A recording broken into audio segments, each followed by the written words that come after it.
অন্ধকারের পথ। পরপর 3টি মাইলস্টোন পেরোলাম। গন্তব্য থেকে দূরত্ব তবু বদলালো না। বদলালো না ভবিতব্য, বদলালো শুধু পৃথিবীর সময়। দিন সপ্তাহ হলো মাস, তবু বছর ঘুরল না। বুঝলাম এ গন্তব্য আমার না, পথ ভুলেছি। ম্যাপ দেখলাম, কম্পাস দেখলাম, গতি পরিবর্তন হলো না। ঘন কুয়াশারা আলেয়া হয়ে দৃষ্টি আবদ্ধ করল। হাড়ের কনকনানিটা মন ছুঁয়ে গেল শীতে। চারিদিকে তাকালাম, একটা পানগুমটিও নেই। ফস করে একটা সিগারেট ধরালাম। মনে হলো অন্ধকারে আলো জেলে অন্যায় করেছি। পৃথিবী চায় না আমি আলোর সাথে হাঁটি। মনে পড়ছিল পুরনো কথা, ছেলেবেলার কথা। রোদে ঝলসানো ঘামা দিনগুলো যেন ঢের ভালো। চারিদিকটা খাখা করলেও অন্তরটা রিক্ত ছিল না।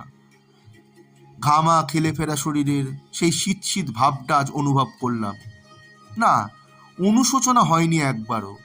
বেশ আবেগে মাতলাম, কারণ মাতলামির প্রয়োজন, নইলে মানুষ হওয়া যায় না। মাতলামি ইতিহাস গড়ায়, ভাঙায়, মোছায়। বহু মাতলামেরই মাসুল আজকের প্রতিটি মানুষ। ইনসান ইনসাফের ফারাক বুঝতে বুঝতে আঙুলে ছ্যাঁকা খেলাম। এত অন্ধকার রাত কি আমাজনের জঙ্গলেও আসে? শুকতারা নেই, চাঁদ নেই, শুধু কালো মেঘের চাঁদোয়া। চোখ বুজে অন্ধকারটা গা সওয়া করতে চাইলাম। দেখলাম চোখ ভিজছে।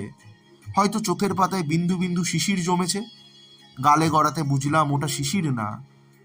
বুকে কষ্ট হলেও ওই সামান্য উষ্ণতাটা আরাম দিল। কত কিছুই না বদলালো অন্ধকারের গাঢ়ত্ব ছাড়া। না, দাঁড়িয়ে লাভ নেই। গা জোয়ারি করে এগোলাম, চিতার নেভা কাঠে হোঁচট খেতে খেতে। অন্ধকারে এগোতে হবে। আমার তরে হ্যালোজেন বা হ্যাচাক কোনোটাই জ্বলবে না, জ্বলবে না আশার আলোও। এভাবে এগোবো গন্তব্যহীন হয়ে ভবিতব্যের পথে। বাসনা ঘন জীবনের নাগপাশ আমাকে আটকাতে পারবে না। আসমুদ্র হিমাচলে পাড়ি দেবো পায়ে হেঁটে। আর ঘুমাবো না। স্বপ্ন দেখতে ভয় করে যে বড়। ধন্যবাদ।